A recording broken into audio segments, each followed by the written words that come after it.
I'm so glad to have you back here with me because today I'm talking about the first woman to travel every country, my top 10 picks for the safest countries to travel in 2020. Without further ado, let's dive in.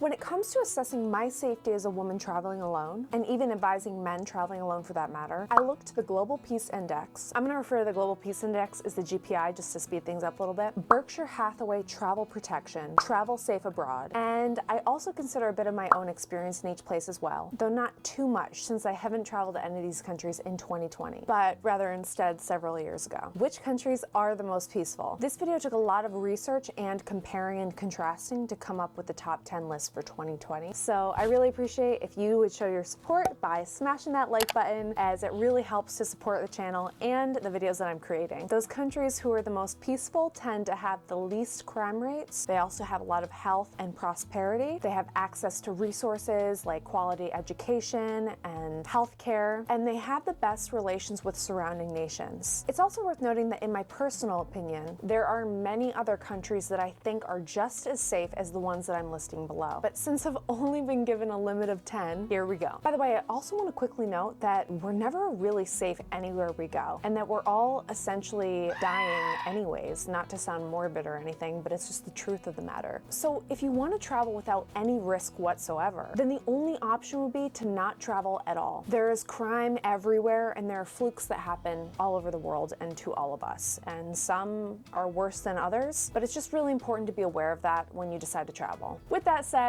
to lessen your chances, these countries would be the ones where you'd experience the least amount of risk to travel to, among many others. Number 1 is Norway. According to the Global Peace Index, Norway was bumped down to number 20 of most peaceful countries, down from number 16 in 2018. While Norway surprisingly didn't make it to the top 10 of safest places to visit on the Berkshire Hathaway list, it's definitely on mine. There is a long history of peace among its people, peace within the economy, resources, and lack of natural disasters, which actually attributes to peacefulness as well, obviously, as well as infectious disease and that sort of thing. From its infrastructure to its abundance of resources for its citizens, including free or low-cost education and healthcare, fair law enforcement, low occurrences of crime and assault, all the way to way of life. I personally found the people to be very kind and very helpful, of course, as well. And I felt ultimately safe there as a woman traveling alone. Even walking alone at night, I felt more comfortable than I do in some places in the US. Number 2 is Sweden. Sweden is number 18 on the GPI, and for good reason. It's a very safe country to travel to, and like Norway, has held true to that standard over the years, with its safety report not necessarily changing all that much. Berkshire Hathaway lists Sweden as number 2 on their list, and as for myself, well, I had nothing more than a peaceful experience when I went to Sweden. But what makes it so peaceful, and why? Let's dig a little bit further into this. According to the World Population Review of the safest countries in the world in 2020, they cite Sweden and its neighboring Norway and Denmark, as well as Iceland and Finland, having low homicide rates at 0.8% per 100,000 inhabitants. Robberies are also fairly low compared to other countries, and they have very high standards for road safety, which is also really important. One issue that's been arising in these Nordic countries that I've found in my research, though, is that there's an ongoing rate of gang activity, and according to Forbes last November of 2019, they reported that the explosions that had occurred over the years were as a result of criminal gangs. I do mention when I was traveling there a few years ago, people were talking about these gypsies that seemed to be a problem. Again, I don't want to offend anyone. This is the word that they used and the terminology that they used. I didn't even know much about that, about what gypsies even really truly meant, but there did seem to be some sort of like gang presence while I was there, aside from the gypsy thing, that seemed to influence their decision on the overall safety of Sweden. And also, this issue seems to be something that the governments are trying to combat as quickly as possible. For now, the Nordic countries, especially Sweden, are considered safe despite this, but that could easily change in the next year based on this activity. Number 3 is Denmark. Well, this is a given, obviously. Denmark has been at the top of everyone's list of safest countries to travel to for a long time now. Though it's listed at number 5 on the Global Peace Index, it surprisingly is not listed at all on the Berkshire Hathaway list. It did, however, score number 7 on Berkshire Hathaway on their list of safest countries to travel to for baby boomers consumers ages 55 to 74. Considering that Denmark has nearly no risk of natural disasters, and that compared to all other countries in the world, has a low risk of nearly everything, including terrorism, mugging, transportation-related accidents, etc., it definitely makes it to the top 10 of my list of safest places to travel to in 2020. Number 4 is Iceland. Now, I've been to Iceland at least a half or so dozen times. It's always a fun layover between New York and Europe, of course, but more than that, it's an incredible destination to visit any time of the year. There's a lot of geological history and of course natural beauty for you nature lovers out there. But let's dive into how safe it really is as a country. The GPI ranks Iceland as, drumroll, number 1. Whoa.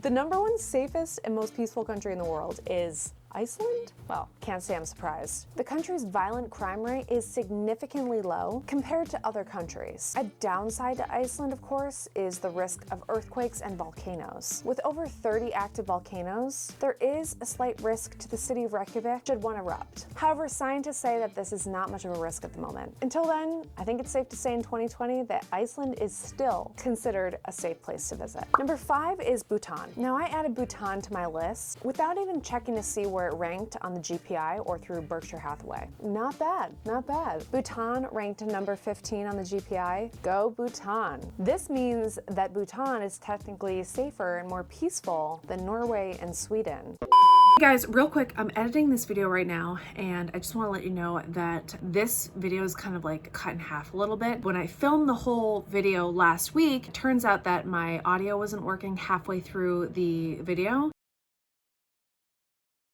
So I had to end up refilming today everything. So I wanted to get this video out to you guys before the end of last weekend, but unfortunately I could not film and get this clip out. So anyways, long story short, I will be looking different in this next series of clips here to finish off the video. It's because it was like a few days later, but I tried to get it to look as like it did before. Anyways, it doesn't really matter. All the information's here, and without further ado, just enjoy. Well, yes, Bhutan's main airline, Druk Air, is known for its infamous flight in, definitely not for the faint of heart. Their airline and transportation is actually quite safe. Since Bhutan is a Buddhist country and very peaceful at that, and considering the tight reins that they have on tourists entering, the crime in Bhutan is actually pretty minimal. While one might experience altitude sickness, it'd really only be experienced whilst trekking. Number 6 is Switzerland. No surprise here. Switzerland is the one place in the world where I would consider living if outside the USA. It's one of my favorite countries, and for good reason. It's a little peaceful gem, and it's listed as number 11 on the GPI, though surprisingly not listed at all on the Berkshire Hathaway list. With excellent road safety, lack of both major infectious diseases and political unrest, Switzerland is a low to no risk country to travel. Number 7 is Singapore. Singapore, like Switzerland in my opinion, is a little gem amidst Southeast Asia. Aside from being considered one of the wealthiest countries in the world, Singapore is a very safe place to travel, especially alone as a woman. It's ranked number 7 on the GPI and has extremely low scam rates and terrorism, mugging, natural disasters, and transportation risk. An added plus is if you're an English-speaking traveler, they do speak English as well. You're also able to find top-notch medical care as well as shopping and cuisine. It's an incredibly safe country. Number 8 is Qatar. Most people might not consider Qatar as a safe country to travel to among all the countries in the world, but I do. It's number 31 above Spain and the UK on the GPI. You don't really have to worry much about pickpocketers or mugging as opposed to some of the surrounding countries of Qatar. It's a country with a lot of expats and they pride themselves in class and safety. I felt completely safe walking around Qatar on the several times that I visited. The only thing I did note was that it was pretty hot whilst there when I was traveling, and that's something that a lot of people seem to complain about. I also heard something about them developing an outdoor air conditioning system. I'm not sure if they actually followed through with that, but regardless, how much crime can actually happen indoors anyways.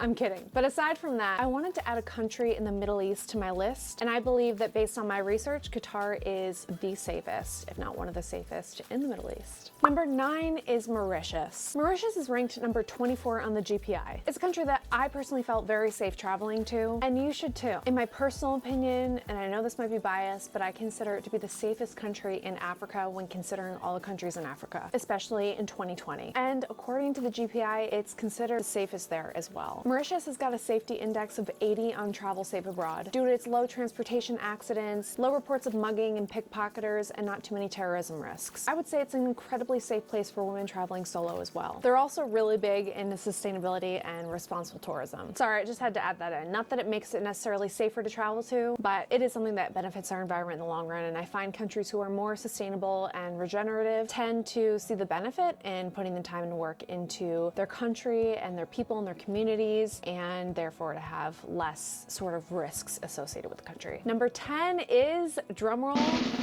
all right guys, I'm leaving this one up to you. I could list so many countries here, but I want to hear what you guys think in the comments below. I personally can't stand how sometimes when I'm listening to a video on the 10 best places or the 10 worst places or the top 10 or top 20, and they don't talk about the one place that I had in my mind throughout the whole video. I end up saying to myself, why didn't you list that one? So I want to hear what you guys think. Which additional country should be on the top 10 list of safest countries to travel to in 2020 and why? Don't forget to share your reasoning with us so that hopefully we can help other travelers who might be looking to travel to these countries feel safer traveling to them because they know a little bit more information about it.